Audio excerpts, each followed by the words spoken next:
Imagine for a moment you're running your busy healthcare clinic. Everything's humming along, patients are being seen, claims are processed. Then, out of the blue, your clinic's ability to bill Medicare or Medicaid is suddenly revoked. Hmm. It's not just a denial, it's a complete shutdown of federal payments. How quickly could that devastate everything you've built? It's fast. Terrifyingly fast. It's a terrifying scenario, yeah, but it's very real, often overlooked compliance risk that we really need to talk about.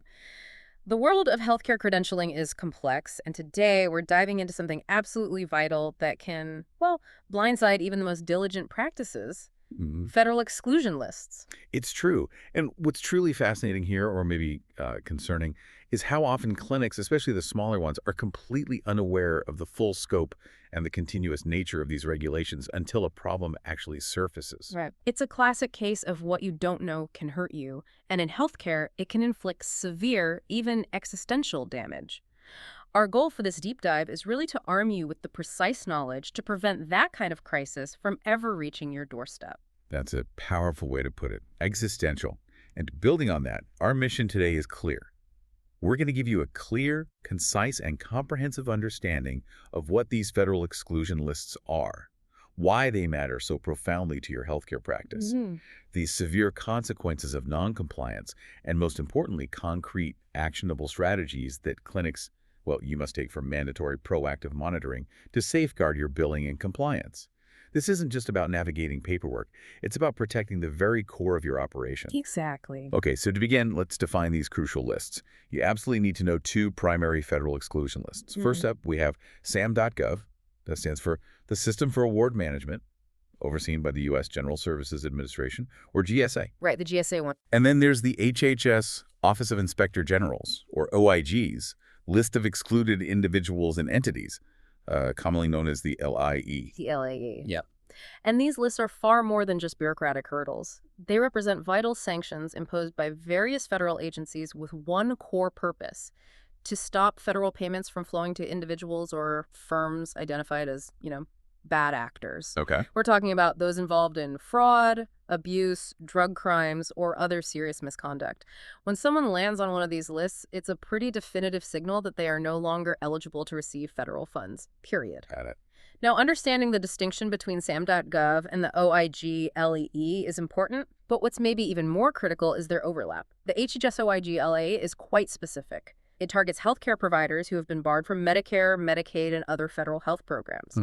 For anyone on this list, the OIG is, well, unequivocal. They can receive no payment from federal healthcare programs for any items or services they furnish, order, or prescribe. It's an absolute, immediate bar within federal healthcare. Okay, pretty clear cut there. It is. SAM.gov, on the other hand, is broader in scope. It's a consolidated database that includes individuals and firms suspended or debarred from any federal contracts, extending way beyond just health programs. Ah, okay. This list covers sanctions from dozens of federal agencies, not just HHS, think the USDA, the Department of Justice, maybe the Office of Personnel Management. So while it kind of originated for general government procurement, its reach now significantly impacts healthcare providers, often in surprising ways. What many might find surprising, though, is the interplay between these two lists. Even though they sound distinct, you absolutely cannot just pick one to monitor, can you? That seems like a risk. No, you absolutely can't. You've hit on something vital there. In fact, the Centers for Medicare and Medicaid Services, CMS, actually directs its contractors to check SAM.gov if a name isn't found on the OIG list. Really? Okay. Yeah. This means SAM.gov essentially provides an extra essential screening layer for healthcare entities. So clinics must screen both sources. It's not an either, it's a comprehensive requirement. Both. Got it. And the mandate goes even further. Federal law explicitly requires healthcare organizations to screen all current and prospective employees and contractors against all applicable exclusion lists. All current and prospective. Yeah, wow. And, to really cover your bases, it's worth noting that 42 states also maintain their own Medicaid exclusion lists. Oh, great. More lists. Right. Adding yet another critical layer of vigilance for practices, it gets complicated. So with all these lists to check, federal, state, what does it truly mean if someone on your staff somehow ends up on one of them? Here's where the rubber meets the road, right? Because the consequences of failing to monitor sound severe. They are indeed. Severe is probably an understatement. Overlooking SAM.gov or OIG sanctions isn't just a minor oversight. It's a grave credentialing and billing risk. Okay. Federal exclusion flags instantly invalidate any Medicare or Medicaid claims linked to that excluded party.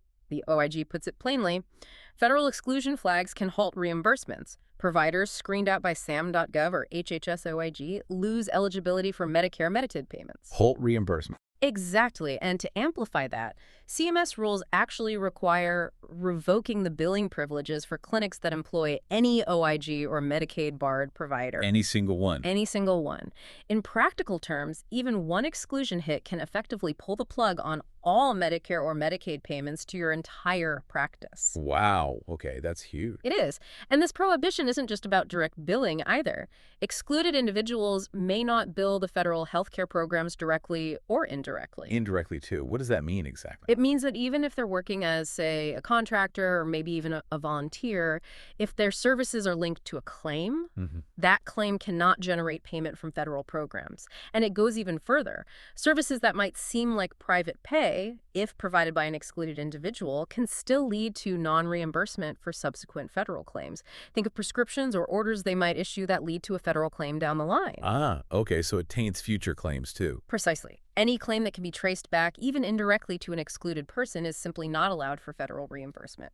Given how financially devastating losing reimbursement sounds, I'm curious, does the regulatory framework stop there, or are there actual punitive measures involved, like fines or further exclusions that clinics need to brace for?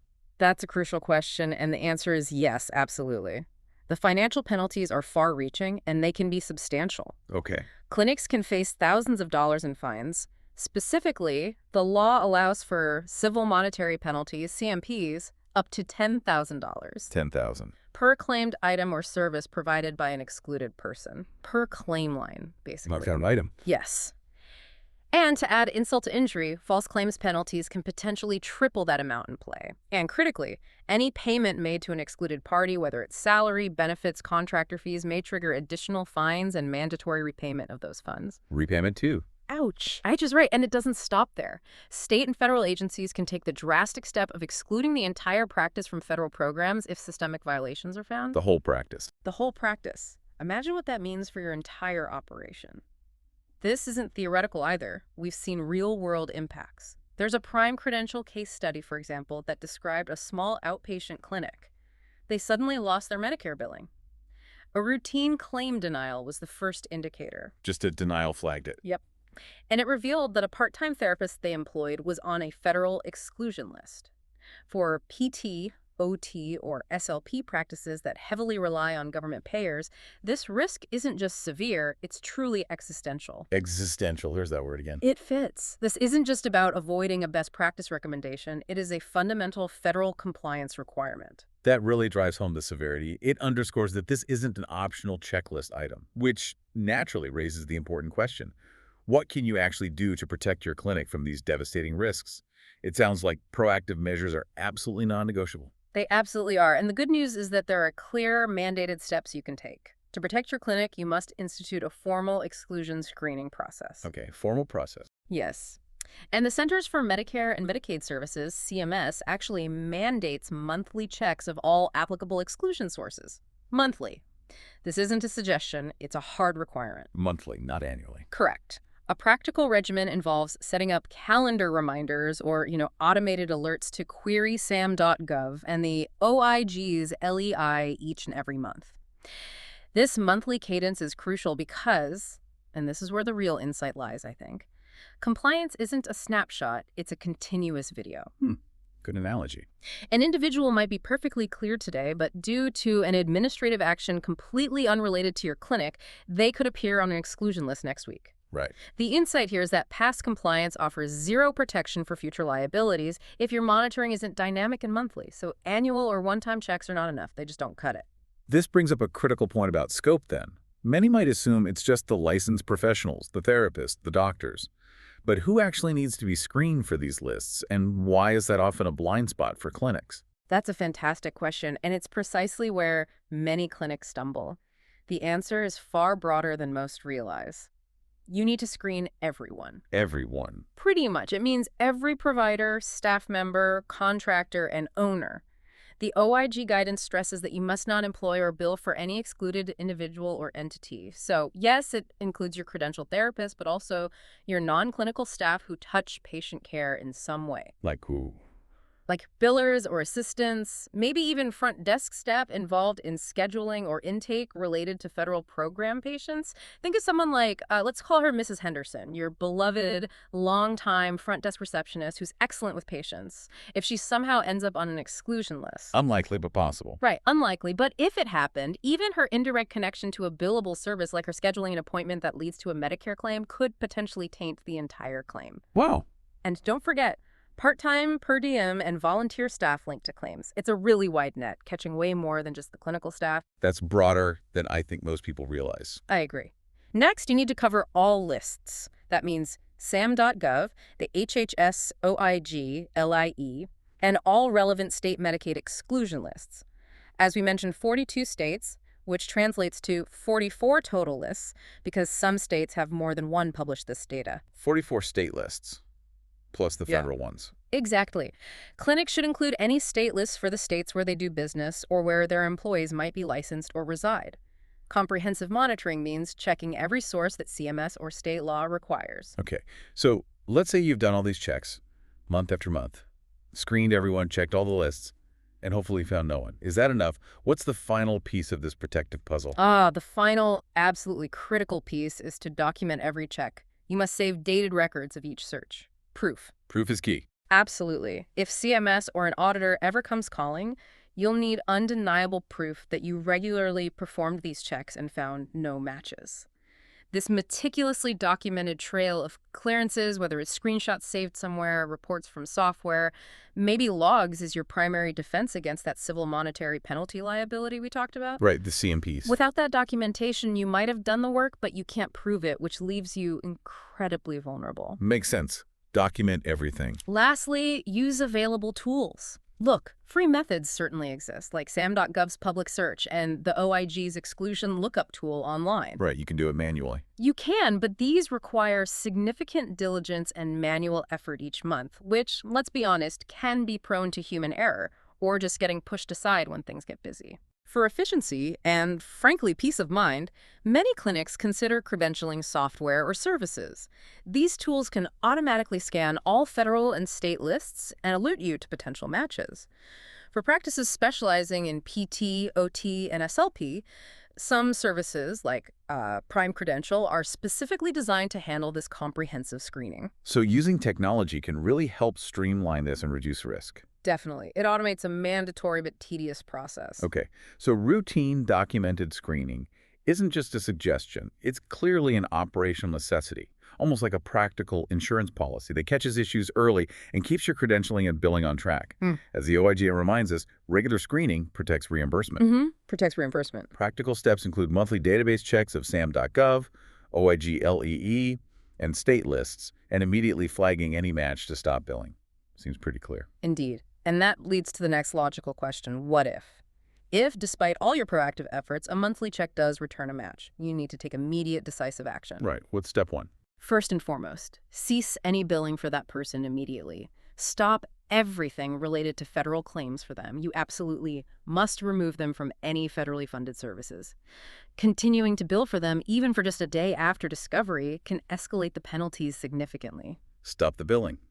Got it. And then what's the critical follow-up? Beyond stopping the billing, what are the next absolutely essential steps? After stopping the billing, you need to report the exclusion internally to your compliance officer and consult legal counsel immediately. Legal counsel, okay. This is paramount because federal law often requires repayment of any claims that have already been paid involving that provider. You might be on the hook for money already received. The clawback. Exactly. Additionally, you may also need to notify CMS or Medicaid of the situation per program rules. Transparency and immediate corrective action are really your best defense in such a scenario. It helps mitigate further damage and shows you're committed to compliance, even when something goes wrong. Okay, that's crucial advice. Report, consult legal, potentially notify the agencies. Correct. Don't try to handle it alone.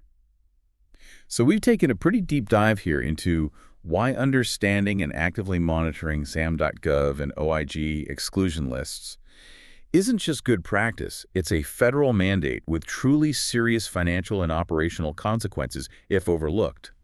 From potential payment denials and thousands, potentially much more, in civil monetary penalties, to the very real risk of losing your entire practice's ability to bill federal programs. The stakes couldn't really be higher. They couldn't. And if we connect this to the bigger picture, it just underscores the constant vigilance required in healthcare today. This level of detail and compliance, it goes beyond simply avoiding penalties. It's fundamentally about maintaining trust and integrity within federal health programs. Trust and integrity. Yeah, it ensures that funds are directed where they're most needed and deserved, and that, the bad actors we talked about are kept out of a system designed to care for vulnerable patients. It's truly about safeguarding the system itself. That's a really important perspective. Yeah. It's not just about your clinic, it's about the whole system. Which leads me to a final thought, really a question for you, the listener. Considering the complexity we've discussed and the severe penalties involved, how confident are you right now in your clinic's current exclusion monitoring process? That's the question. Is it truly comprehensive enough? Is it documented? Is it monthly? Could it withstand a federal audit, say, tomorrow? We highly encourage you to review your own practices, maybe look into the free tools, or explore professional services available to ensure your clinic is fully compliant and protected.